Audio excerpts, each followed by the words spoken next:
This is my last video now dealing with the chronological events that took place between 1844 and 1851 with the early pioneers of the Seventh-day Adventist Church.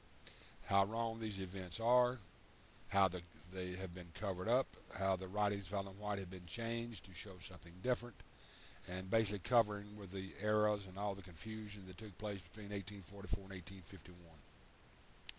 Now I want to come to what I call their premier doctrine, that is investigative judgment. And here's what they teach about investigative judgment.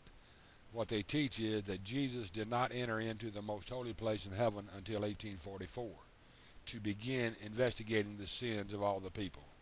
Now, what else needs to be said about that? The Bible is so clear that Jesus entered into heaven on his ascension, into the very presence of God, where he has already made atonement for us. He didn't wait to 1844 to begin doing anything. Can you imagine that? And yet that all stems from a misinterpretation of Daniel 8:14.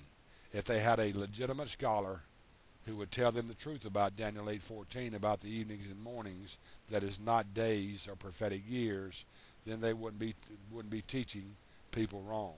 In fact is, the events that I've talked about in these videos, the average member of the Seventh-day Adventist knows nothing about them. They don't tell them these things. They don't tell them about the cover-ups and so forth. But anyway, investigative judgment came about as a wrong interpretation of Daniel 8:14. And here's the key that Seventh-day Adventist members need to understand. Investigative judgment was never a part of the original message of October 22nd, 1844. Remember, 1844 had to do with the world ending. It was not about any other day ever coming again. It was about Jesus coming back and the world ending. Investigative judgment was never a part of that message.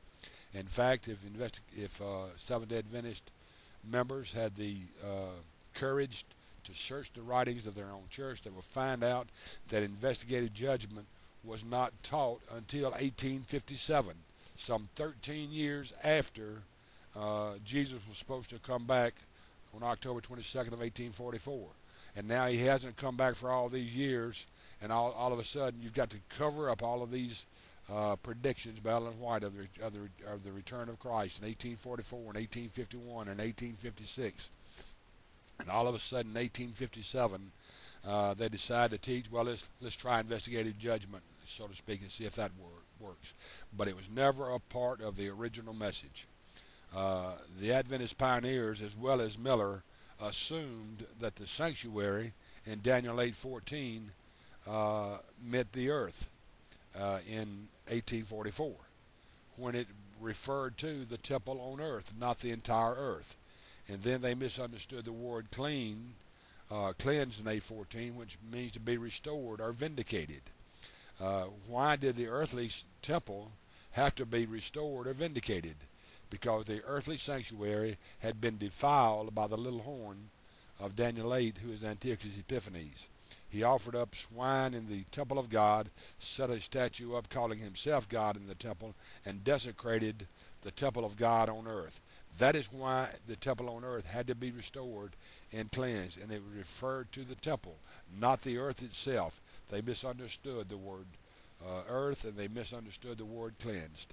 They thought the earth had to do with the entire earth, or they thought the word sanctuary had to do with the entire earth, and they thought that cleansed means Jesus coming out and doing this work of investigative judgment.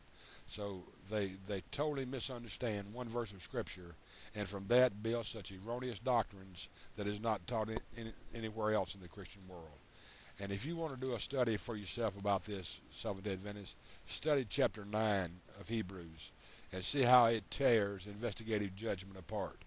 It talks in there several times, especially verse 12, when Jesus ascended back into heaven. He entered the most holy place, not the holy place, the most holy place. He went into the very presence of God from us. And the word entered there, if you'll see it, is past tense, meaning something that happened in the past, not in 1844. So what you have here is an entire organization covering up for the failed predictions and the failed misinterpretations of the Bible and still misinterpreting the Bible for events that occurred between 1844 and 1851. And this premier doctrine of the Seventh-day Adventists did not even come about until 1857. Seventh-day Adventist members, you owe it to yourself to check these things out, to see how you've been lied to, how you've been misled, how the writings of Ellen White have been covered up. And in fact, Dr. Desmond Ford tried to point out these very things in 1980 in Glacier View, Colorado. It's what is called the Sanctuary Doctrine Review, where he tried to point out how they had misinterpreted Daniel 8:14, how it had led them to these wrong conclusions.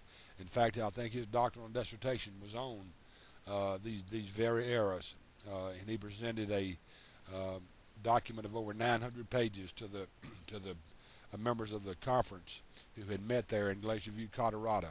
They swept it under the rug, fired Dr. Ford, and 100 or better ministers left the Seventh-day Adventist Church then, and millions of members left because of their mistreatment of Dr. Ford, who was only trying to show them the truth. And this is their Achilles heel that they will never live down. In fact, it is going to, I believe, ultimately destroy the entire Seventh-day Adventist organization because of their treatment of Dr. Ford, who was trying to show them the truth about these things. And they fired the man and shoved his work under the rug as though it never occurred, and lied to the members and said he never tried to show them they were wrong.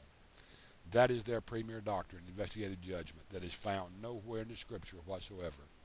But yet, because of the debacles and the errors that made between 1844 and 1851, they had to come up with it and to cover up for all the wrong that had taken place between 1844 and 1851.